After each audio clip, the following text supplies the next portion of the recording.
కొందరు కూడుకోవడానికి కూడా ఇష్టపడడం లేదు, కొందరు భక్తిలో ఉండడానికి కూడా ఇష్టపడడం లేదు.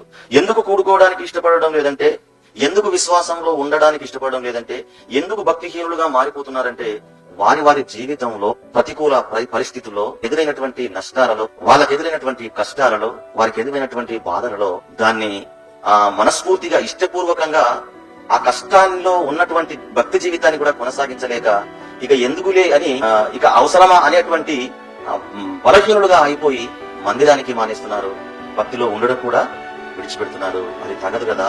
క్రైస్తవులు కాకుండా కష్టాలు ఎవరికి వస్తాయి? లోకంలో జరుగుతున్నటువంటి కష్ట నష్టాల విషయంలో వాళ్ళు ఏదో ఒక విధంగా బయటపడడానికి ప్రయత్నాలు సఫలమవుతామేమో కానీ క్రైస్తవుని జీవితంలో అది ఏ వచ్చినా, కష్టాలైనా బాధలైనా ఏదైనా వస్తేనే కదా మనము ఎంత విశ్వాసంగా ఉన్నామో తెలుస్తుంది. ఆ కష్టాలు మన జీవితంలో ప్రవేశం అవుతూనే కదా మనం ఎంత గొప్ప నీతిమంతులమో మనకు అర్థమవుతుంది.